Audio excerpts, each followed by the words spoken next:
Okay, so welcome to the May edition of the Growth Lounge. Today, we are going to be talking about something that I think is important, not just to females, but also to male, and that is building healthy relationships or real relationships, as the title says.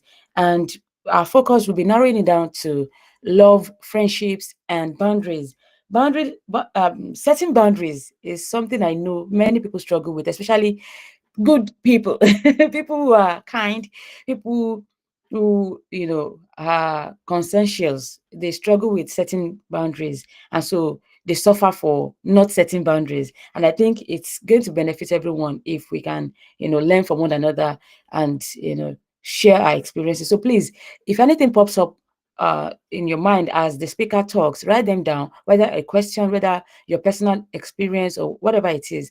Write them down and then ask or share them during the question and answer session. Now, this for the purpose of those who are not aware, this program, this online meeting is called the Growth Lounge, and it is a an initiative of the Real Girls Forum, where we gather once a month like this to learn from one another and to share our experiences so that we can grow. We can, learn, drop things that are not serving us, and then, learn other things that will eventually help us become the kind of person that God wants us to be. And today we have in our midst Mrs. Monique Konla Ogidon. She is somebody, I would say that she's a multi-talented person. I think I would let her speak for herself, but for introduction purposes, she has a job as an on-air personality at one of the popular, can I say, yeah, one of the popular radio stations in Nigeria. And she's also an MTN fellow. that I'm even proud to say, because I know what it takes to, get um, that opportunity. And she's also a businesswoman. She's a businesswoman. She's a pastor's wife. She's a mother. So you can see that she's quite, qualified to talk to us about our topic, today's topic.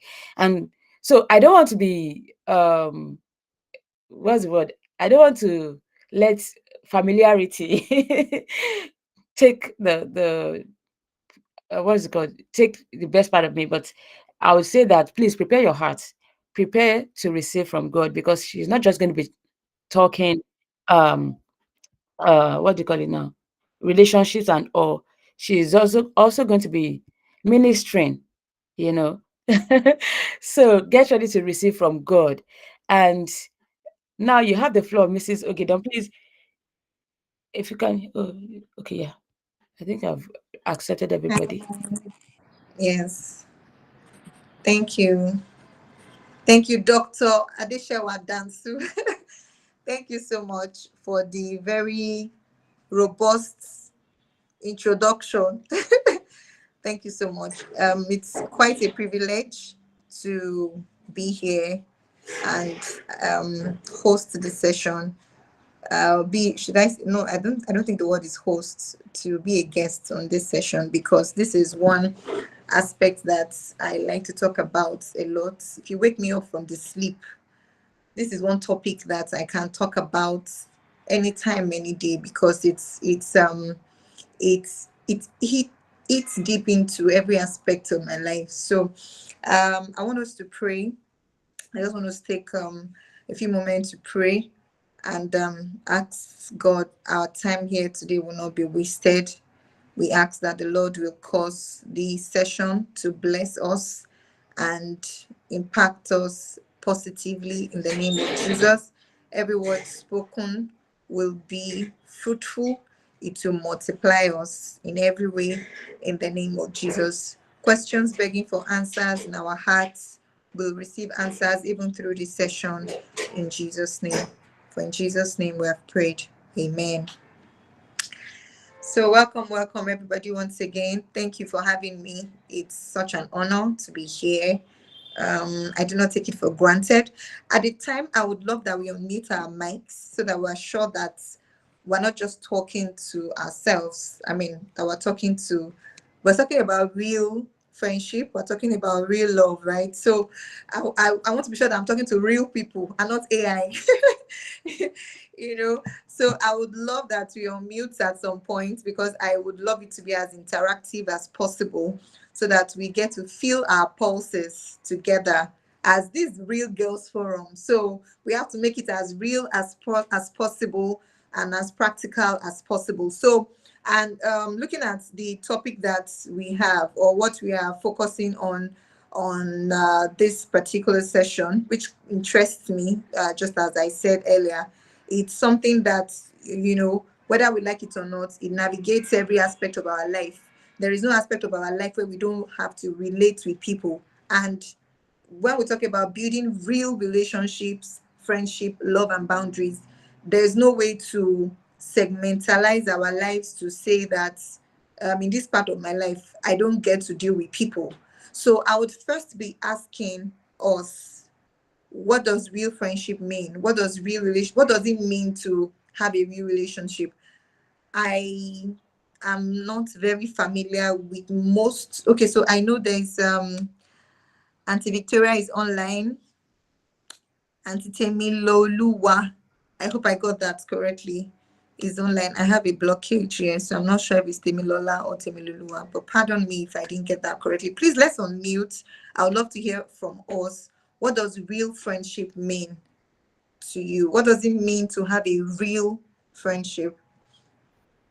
What do Sorry, you let me look just out say, for? Iberian is also online. Iberian, you can call her Love. She's also Love. Okay, Her okay, hand is okay, raised. okay. I think she wants to Oh, talk. okay, please go on. Please go on. Okay, thank you very much. Thank you. I'd like to say what it means to have a real friendship is to have someone who has your back. Someone is there for you at all times. Like you can depend on this person, no matter the situation. You can always call on this person, and the person will be there, not just to probably get information and share it out and let it out, but someone who is there to hold your hands through life. That's what I think real friendship is.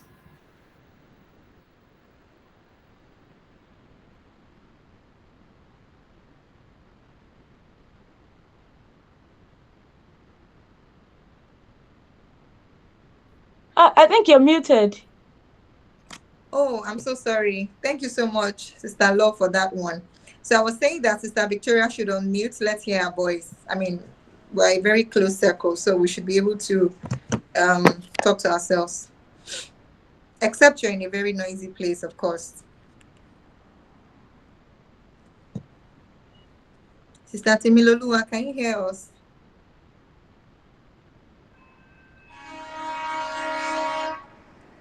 Okay, it would seem Yes, like. Oh, I okay, can, I okay, can.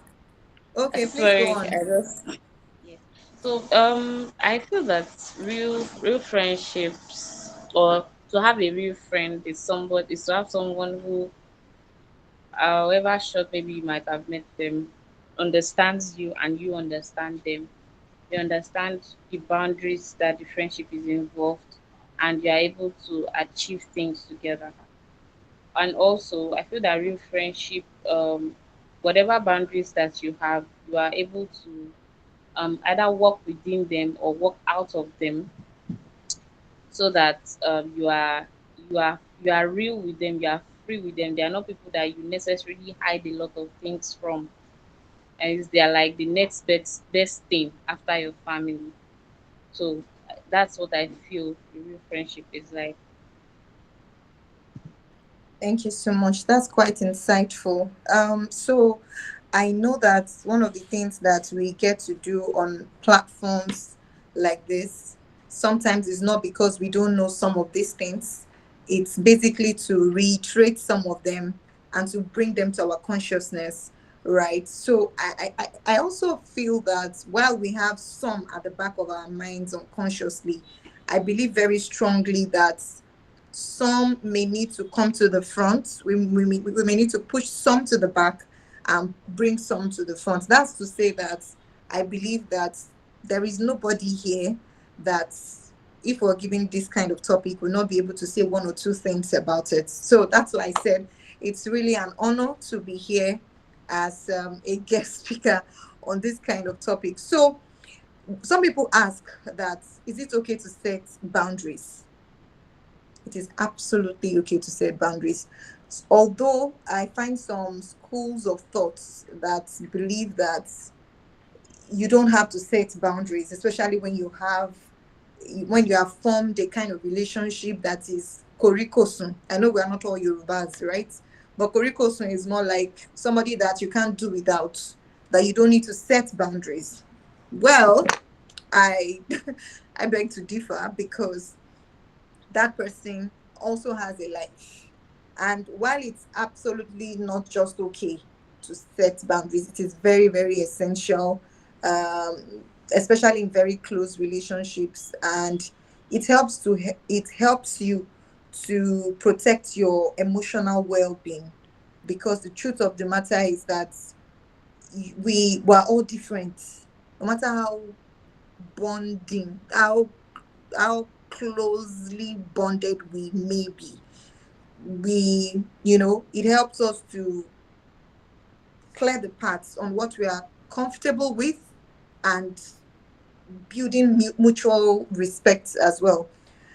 For instance, in marriage, you may not be able to. I don't know if there are people that set boundaries in marriage, oh. But of course, I know that this is 2025. We have all sorts of kinds of marriage, but the kind of biblical marriage that God instructs is that both of them were both naked and they were not ashamed. It's an open, the time you can talk to me is between 8 a.m. and 12 noon.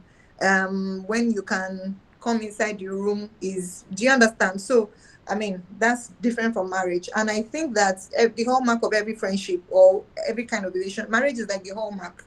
There's no way to get close to people and compare that to marriage. I think they are very different things. So, and in trying to clarify and stating this in my notes and some of the things I came up with, I was talking about the fact that there are there are ways to really identify what real means amongst women relationships.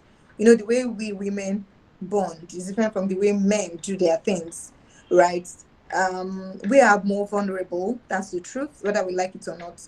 Most times we look at things from the perspective of vulnerability, before we allow logic to set in. So sometimes we need to talk about authenticity and vulnerability. And when I say authenticity and vulnerability, I'm talking about the fact that you don't have to create a space where you wear masks, where the other person is seeing you as real as you can, right? And then you know how people can take advantage of seeing the whole of you and feeling that they don't have they don't have you all to themselves, right? While we grow in our different phases of life, we meet different kinds of people in our different spaces of life. We meet at different points of life, at different points in life, we meet different kinds of people. And it's important to say that, well, some people may not agree with this. Some friends, maybe for a moment. For instance, I had some kinds of friends while I was growing before I got married. That's not to say that the relationship didn't serve its purpose at that time, but some circumstances and situations will show how the that friendship at the time is going to fizzle out. Now, the realness that I bring to the table, is the other person willing to bring that realness to the table as well? You definitely would know from the way the person handles issues. You definitely would know from the responses the person gives when it has to do with maybe a situation between you and that person. What's the answer to that person to a particular thing? Is the person willing to be real as you are? The truth of the matter is that I know myself, I don't know the other person. That is the truth of the matter, no matter how we try to put it. And as women, sometimes some of the things that helps us is being our authentic self. And of course, a lot of people take that for granted, and they kind of see you as somebody that is too real, and they may take advantage of it. But that's exactly what it means to be real. Putting myself, like, this is who I am, And when I expect the same from the other person, am I expecting too much? I don't think I am expecting too much. But the truth of the matter is that we only know ourselves. We don't know the other person. And when we talk about trust and loyalty, I think it sits at the center of real relationships, trust and loyalty. And I hear people say that when you have a relationship with somebody, especially women, and the trust is broken, you can forgive and forget, right? Sensitive, now I'm talking about sensitive issues now. You can forgive and forget. I mean, absolutely, it's okay to forgive. I don't know if one can actually forget. The only place where I know healing comes is you remembering and not feeling the hurt again. That's how I know that we get to forget. Is forgetting the hurt now, or forgetting the pain, not the real thing itself. Now, I'm trying to put this introduction to say that there are several things that make up real relationships. It has to do with you and it has to do with the other person. It has to do with what you're putting into it. It has to do with what the other person is also putting into it. Is it mutual? Are we on the same page? Is it going to work? All of that you may not be able to tell at the beginning, because what attracted you to that person is not, may not even be, something you bargained for. It may be a conference. You may meet somebody at a conference and bond with that person more than a sister that you've been in church with for years.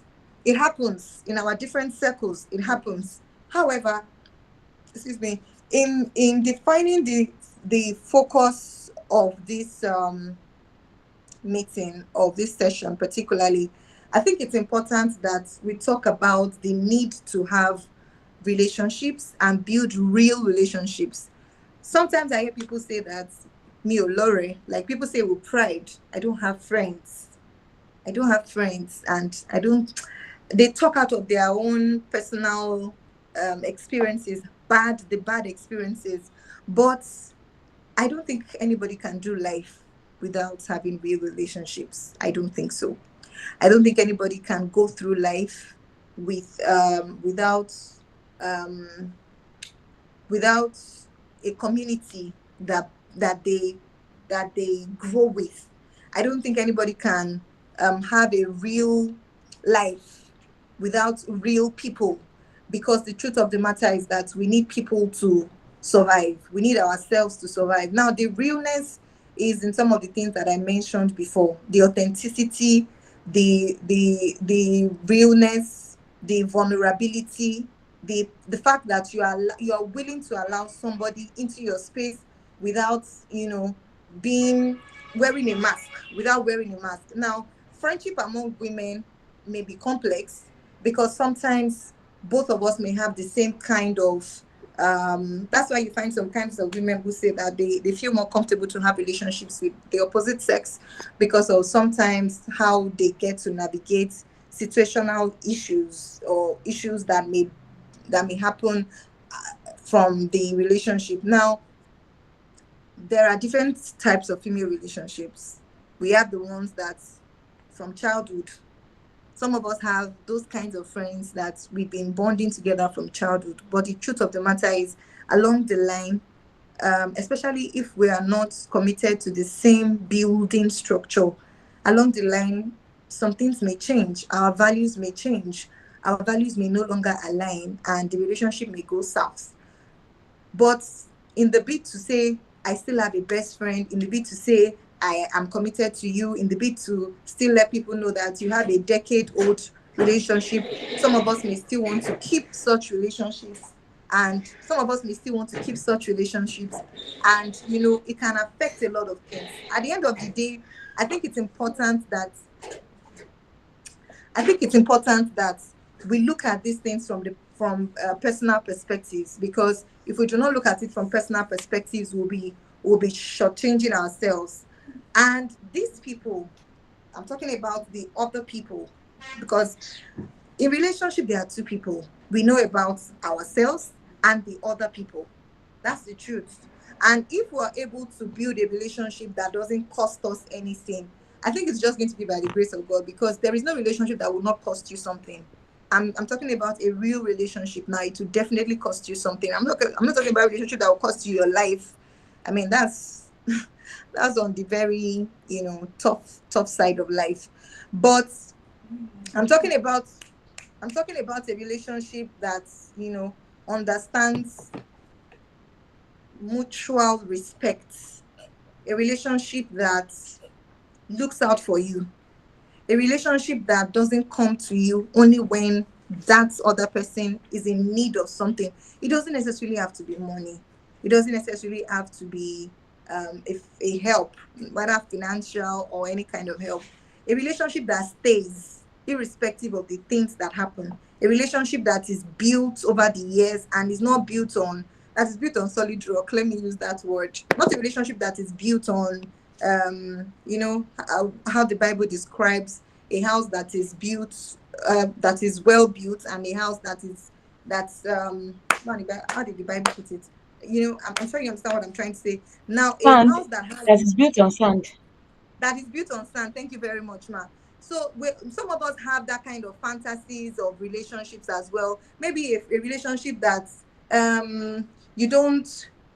Take for instance, we are Christian sisters. We don't prioritize sharing our burdens with each other. It is, I have a popular friend who is I don't want to call him a skit maker, but he does skits as well. And he says that um, if the only set of people that you have are the people that are always saying kopoke, all those, hey, you're always hyping yourself. Let's go and eat shawarma. Tomorrow is about one party somewhere. Is about one, want something that is just not it's not it's you even you know that it's not affecting your life. It's just touching the surface. You don't have any depth. We have those kinds of relationships maybe at work. For instance, some of us do not also know how to put people in the different areas. We call everybody our friend. Everybody's not our friend. I work in a place now, I have colleagues there. I don't have friends at my place of work. I used to have a friend, but she has left. We were colleagues turned friend. That's how you find people say, Sister Shewa Dansu is my sister turned friend. Because there is a difference between my sister and my friend. So the commitment I expect from my sister is different from the commitment that my friend will give to me. If my sister, for instance, in church, that's one of the mistakes that we make, especially as Christians. We bond with people in church, which is required of us, but we don't, we call it, we give everybody that platform of friendship in church because, I mean, we should owe no man nothing except love. But, friendship is bigger than sisterhood, even though in this context sisterhood is bigger, right? If we look at the um eventual goal of salvation, right? When we come to that point where we have bonded and it's now deep. But the truth of the matter is that when we talk about friendship, what you expect from a sister in church, whom probably by virtue of knowing that she's also a born again Christian and she's probably new in the faith, and you allow her into your space and she does something that hurts you, and um you begin to say, this is my friend, how could you have done this to you? I think you from the get-go, you did not even define that relationship. You didn't put the right structure in place. You didn't make it clear that this is sister. Where sometimes we don't even need to talk about these things, but the truth of the matter is we need to also understand how people how we grow along. I could have met somebody in church and we eventually grow to be friends. We can be sisters in church and share a certain level of relationship, but we can grow to be friends. And being friends is tougher and deeper for me because there are lots of commitments. I won't give that to all the sisters in my church. So if you begin to come to my house, for instance, or you begin to take interest in the things that I do, it's my birthday, you write a lengthy post about some of the things and how I've blessed you, you have left that realm of, the general sisterhood that we share in church. But coming private to say that, um Mrs. Ogidon, for instance, I need a favor from you. I want you to do something for me. And then I see that over the time you are somebody who needs help in this kind of area, and I begin to help. I would also still call that friendship. So I would say that defining our friendships is very, very important. That way we can now set boundaries. The boundaries that I'm going to give a friend that is very, very close to me is not the same boundary that I'm going to give a friend that I just met. They are not the same. A friend that I just met, then sometimes we assume that people know boundaries. We don't also have to let people, we don't have to box people into, we don't have to put people in boxes, but we must understand that people, some people are not like us. Some people are not like you. Some people don't understand these boundaries. And that's why we get hurt sometimes, because we expect a lot from people. Some people don't also know that a you can have a boundary. Some people don't, because they don't have boundaries. So they expect a lot of things from us. Do you understand? So I think that we can also, I'm trying to be sure that I've not jumped past my notes. So I have touched on four things. Okay, five. This is the fifth one. Love and intimate relationships between women. So I said that understanding romantic same-sex love, what makes it unique and sometimes misunderstood, overcoming societal pressures and stereotypes, building love beyond judgments. Because sometimes when we are in a relationship, it would seem like, for us as women, we don't understand stereotypes. We don't understand societal pressure. We don't know when people are going through things in their lives. We are not sensitive to the different faces. I used to be a young girl who was in school. I had a friend who were both the same. And then, for one reason or the other, I got married before her. I now have a husband. I have children. And she still expects the same commitments from me as I used to give to her. I may be wrong, but I think that's very insensitive. I may be very wrong, but I think that's very insensitive. So I still have friends who are single at the moment, right? I have, I'm married and I have 3 kids. Is it insensitive of me to feel like she doesn't deserve my attention again? No, but life has happened. That's the truth. I have more commitments. I have other, and she may also even be busier than I am. So, but I think we must also understand the different phases of life and how it has transitioned people. So people used to be very loving and caring. So people used to be very attentive to details in relationships, and then you just discover that any yet is switch, and then you two, you just boju. You are not concerned to even ask one moment and say, Sister Temiloluwa, what happened? Oh, I mean, I don't call my friends my sister, and I don't know, but some people are of the opinion that there is nothing wrong with calling, Just, using just that. call it first name. What did you say? So you just call babe, what's up? So, but that's exactly the point I was trying to make, that if it has to do with church, there's a way we have, that's that when I call you by your name, there's a way it bonds us than when I put a prefix, Yeah, a the sister sister creates that. or a silicon. Exactly. It puts me in a box. I'm always careful. I don't want to Yeah. offend you. I don't want you to, I don't want you to be angry. I'm even careful that one day your name will not go and come out of mine. I will not just go and say Shewa. Do you understand? I'm not using you as an example, Sister Shewa. Of course. But if we look at relationships, sometimes that's just how it is. And the fact that when you have now built that kind of relationship where you have a friend that you call babe, what's up? And maybe babe has now gotten to a kind of level in her life that she has ascended, she has gotten maybe a big job, or she has gotten more responsibilities, and babe is no longer baby.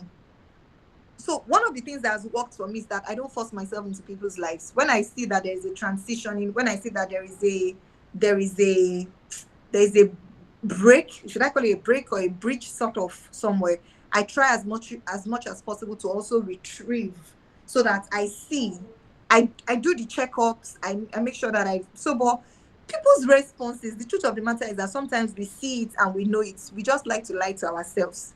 When some kinds of friends have moved on, you will know. It's very, very clear. You will definitely know. And trying to compete for your space in people's lives is one of the things that makes us weary, and it can get us really, it can get us to the other side of life. It can make us to even lose ourselves.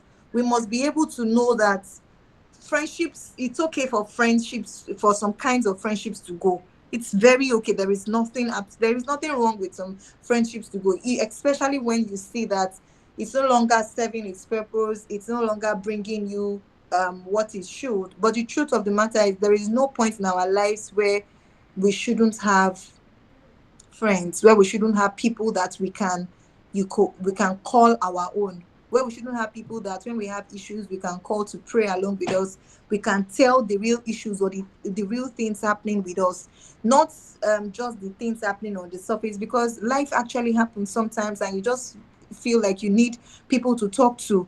And I feel like we must also um take out pretense. Anybody that you feel you're pretending to, that you're not very open to, I don't think it's okay to call that person your friend. Because if you are suspicious about somebody, our spirits are not our spirits are always, I don't want to say are always right, but if your spirit is finding it tough to be real be really open with someone, I think it's important that you check it. God doesn't allow us to just walk into some kinds of relationships. If He's giving you a sign that don't don't commit into this relationship, I wrote it here that don't jump into commitment. Don't jump into commitment. You have to define your friendship. You have to define the limit you want to go with this person. Because if you jump into commitment, is the other person willing to give you the kind of commitment that you want to put into the relationship? Is it going to be a relationship that is going to grant you, sorry, is it going to be a relationship that will grant you the kind of access that you need? Is it a relationship that is going to advance you? Is it a relationship that is going to bring you the kind of peace of mind that you like? Not a relationship that is going to overburden you, not a relationship that is going to give you stress, a relationship that is controlling. That's another one. A relationship that, there are relationships that is controlling. I've been in one before. I mean, we're very good friends at the start, but I noticed that the controlling now became very toxic, because I can't take a decision on my own. I'm not free to say what I want, except my friend says otherwise, except my friend gives me, go. I can't go. I don't think that's friendship. I don't think that's friendship. I don't think so at all. And I also have in my notes here that friendships that feel like competition rather than support is not friendship. Friendship that feel like competition rather than support is not friendship. It's not okay to be in a place where you feel like you are competing with somebody, even if it looks like that other person is doing well than you. It's not a good place to be, because it's going to affect you. Even if you are the one that is doing better, it's going to affect you in the long run. You won't be free to share your your wins with your friend who feels like you are competing with her. Do you understand? So I also feel like dealing with toxic relationships or friendships is another way to recognize when to walk away. Once you notice that this is it, we all know the definitions of toxicity. It happens maybe sometimes even in some kinds of church settings. It could become very toxic, and that's why people leave churches sometimes to say, you know what, I'm not doing this again. A relationship where you don't have peace of mind, where you can't be free. That's how, when we started, the two people who spoke, or who said, somebody said, having someone who has your back. It's, well, if you don't have a relationship that has peace in it, there's no back that you're having. Rather, you fall on your back will be on the ground. And the other person mentioned something about somebody that understands you. If somebody understands why you are doing the things that you do, and they are willing to excuse you when you have issues, I mean, what could be more interesting and fun than that? What could be more understanding? What could be more, um, you know, um, what could be more real than that? And I don't want to overspend my time, and I don't want to miss anything out from my notes that I took. So I've touched on the authenticity, I've touched on loyalty, I've touched on trust, I've touched on toxicity, I've touched on so communication. Communication is one of the things that breaks relationship. It was until I got married that I know that communication is actually a very, very, very, very big deal. Because we assume that we communicate sometimes, but the truth of the matter is that we don't. Sometimes in real deep relationships, we assume that we communicate, but we don't communicate enough. Let me put the word enough, because um, communication is the bedrock of any relationship. It is the bedrock of any relationship, and we must learn how to communicate well. We must also know the love languages of ourselves. As I've passed my from my notes, I've passed where I'm supposed to get to. Love languages. Now I know we understand what I mean by love languages. The truth of the matter is we all have love languages. We all have love languages. And if the person you are in a relationship with does not understand your love language, you must find a way to communicate it to them. They must know what your love language is. And if you have something that you do not like, you must find a way to communicate it. And we must also learn diplomacy. It's not every time that we must some people that say um the way Dobashe one Mushima saw, like they don't care about how, but you know me, you know that the way I feel is the way I would say it. There's a way it can also destroy a lot of things, and put things that are not it in place. And finally, from my notes, this is the last thing I wrote here. Sorry. Admitting wrongs and forgiving well. This is under growth and accountability in relationships. Admitting wrongs and forgiving well. Now, learning not perfection sustains relationship.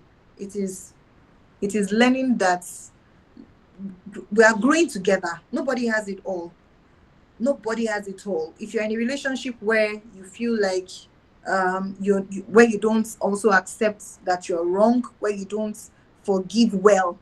I put the well there because sometimes we forgive, but the well is not there, and it gives room for bits of, or should I call it, the crumbs of issues that will later lead to things. And just as in marriage, when you have issues with friends, your friends, even people that we're not very close to, when you have issues with people, you should talk about it.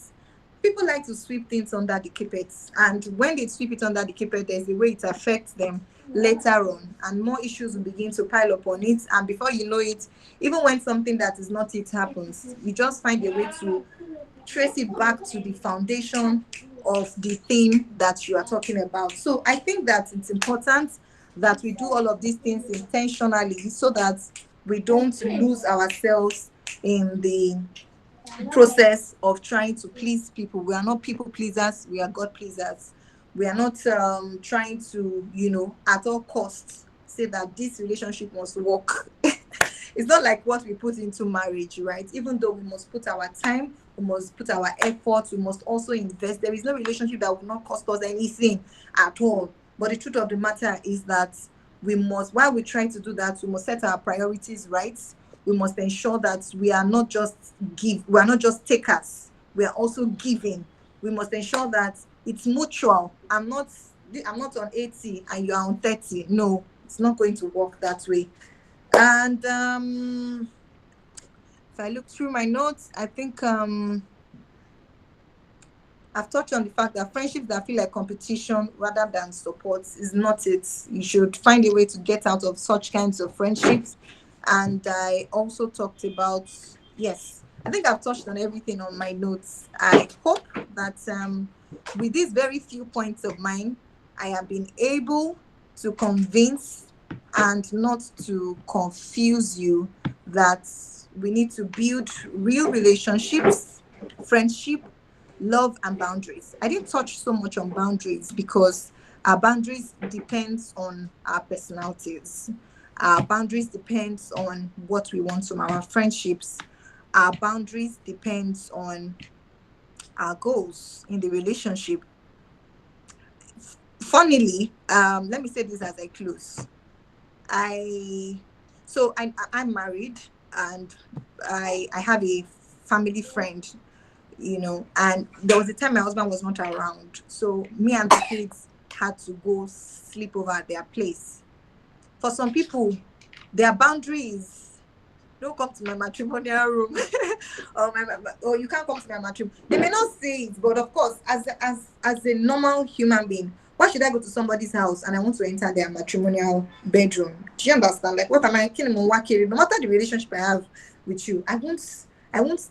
So I think the other room we're supposed to sleep in was not fixed, right? So both husband and wife vacated their room for me and the kids, me and my kids to sleep in. I was like, haba, little by now that we will manage in the other room. Haba, what's there?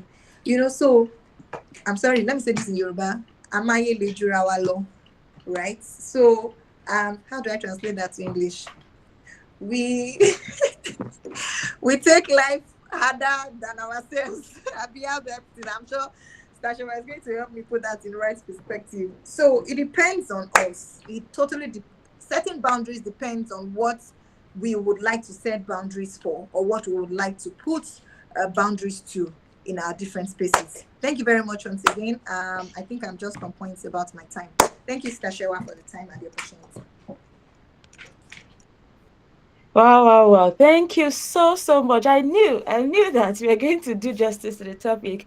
And personally, I can say that you didn't disappoint. I'm sure that I'm not alone in my thinking. And so I'm going to be asking people to ask your questions. Remember, at the beginning, I told us that if anything drops in our mind while she's talking, or a question comes up, please feel free to write them down, and there'll be room for that. And now is the time for us to actually share those things, whether they are comments or questions or contributions, or maybe she touched on something that you have experienced and you were happy that you are not alone, in your thoughts regarding that thing. Now is your chance to, talk about it. Nobody has a monopoly of the truth. We are all learning. And I'm really happy that I yielded to the nudge of the Holy Spirit to invite her to handle this topic, because I'm sure that you agree that she did justice to that topic. So, anybody here has a question, a contribution, or something you wanted to just clarify, please feel free to do that. Anybody? Yes. Hi. Yes. So I have this question kind of. Is it okay to let go of friendships that seem to have like worn out? Like, so maybe you've been friends since university, somehow you lost touch, and it seems like maybe you're the one that keeps being in contact. So it feels like you're the only one that is, keep reaching out. Is it okay to let go of such friendships, or maybe ask, or do you just ask them? Maybe the question is to one: is it okay to let go of friendships, or how do you know that the friendship has expired as well? So can I go on and answer, Stashawa? Yes, please. Sure, sure. Okay, so I know that I already said it while I was talking, that there is nothing wrong with letting relationships go. And I think I gave examples of sometimes as we grow in life, some friendships, especially childhood friends that we want to keep, along the line, you would see that two of you have grown apart. So for instance, maybe while we were growing, we didn't have distinctions. We didn't have things that we didn't, I mean, while we were growing, what did we know? We didn't know so much. Our values can change along the line and it may no longer align. So if we don't have values that align, what are we still doing in the relationship? The truth of the matter is sometimes some friendships just go by itself, but because we are trying to keep it, we hold on to it, even though the friendship is no longer giving us anything. So I don't think there is anything wrong in allowing friendships to go, especially if they have served their purposes. I don't think there's anything wrong with that. I may have a different opinion. I mean, But I absolutely believe that any friendship that is no longer serving its purpose can be left. It's not be fights. We are not fighting. It's not fighting. If we get to see ourselves, why not? We can greet, we can catch up. But that bond of peace, or that bond of unity, or that bond, that thing that makes us to unite as one, it's got broken at some point, and trying to fix it may be a lot, and it can take a lot from us. So I think it's absolutely fine to let friendships go, especially if they've served their purposes. I don't know if I Okay, answered the ma. question. Yes, yes, yes, you did.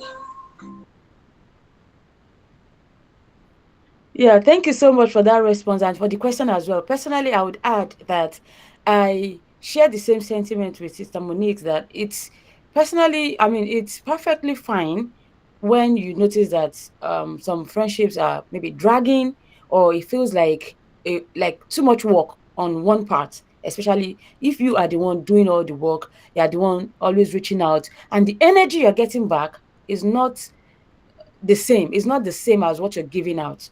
It's perfectly fine to, let things be.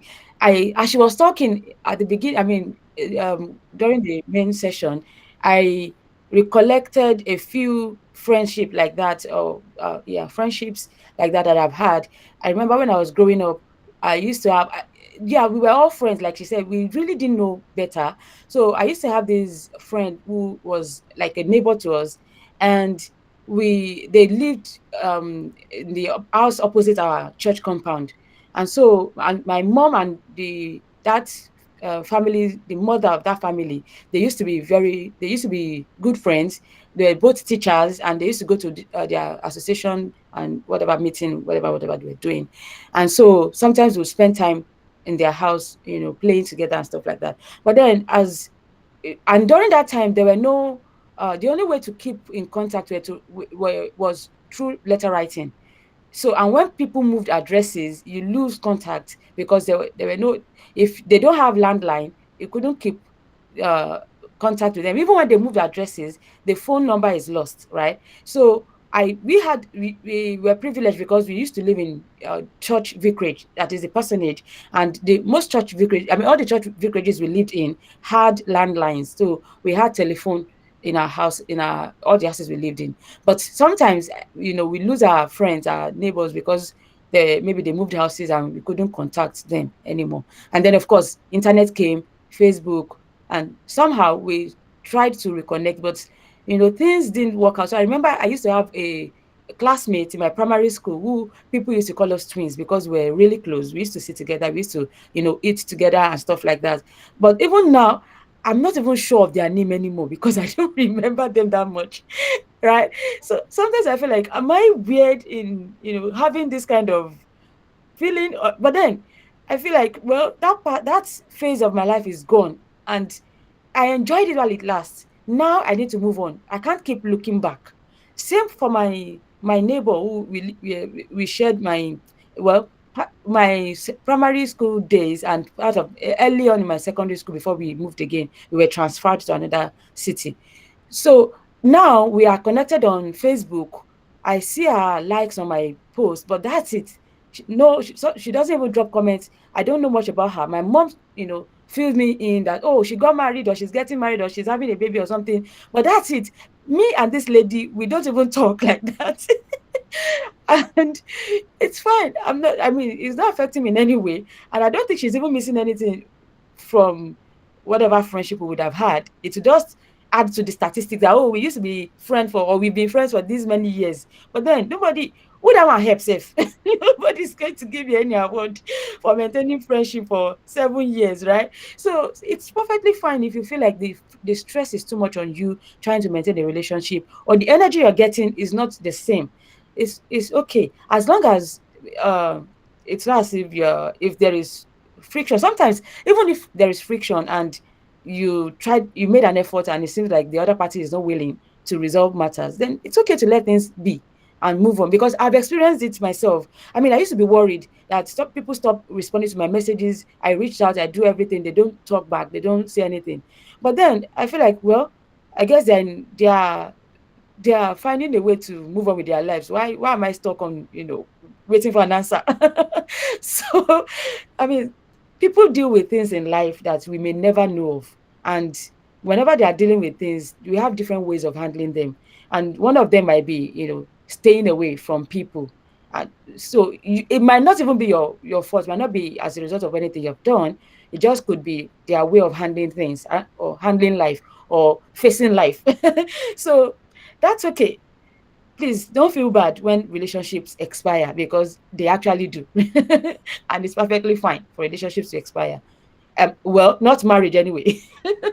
I did not subscribe to marriages that expire, but friendships, and those kind of maybe colleague relationship, work colleague relationship. And I also share the same sentiment with my sister who spoke today, that not everybody is your friend. The fact that you share the same space doesn't make them your friend. Yes, I live with somebody who doesn't share this sentiment with me, and it's okay. We are perfectly fine to hold on to our different opinions. So life life will not stop lifing because we don't share the same opinion. It's fine. That's how life is. Okay. So any question, any other question, any other contribution you want to add to this discussion before we wrap up? I saw Okwe's chat in the Okwe's comment in the chat. She says she can relate 100%. I guess that was when I was talking about um relationships that expire. Not feeling bad about relationships that expire. Yeah. So any other question? Okay, so if there are no questions, is anybody willing to turn on their video so we can take a screenshot and share this the screenshot in the group?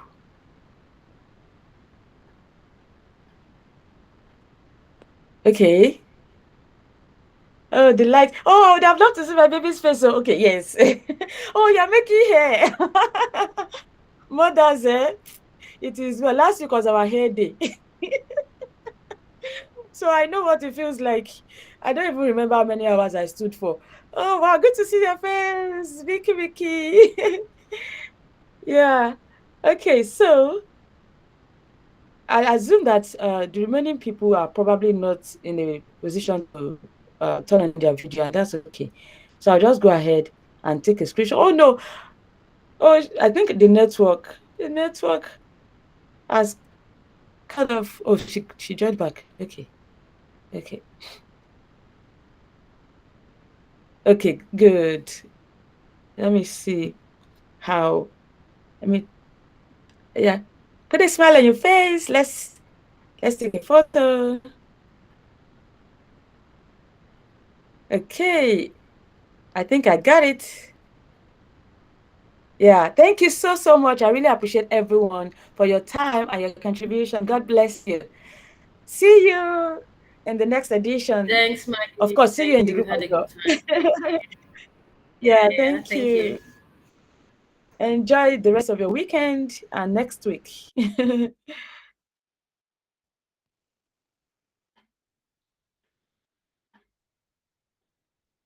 Bye bye.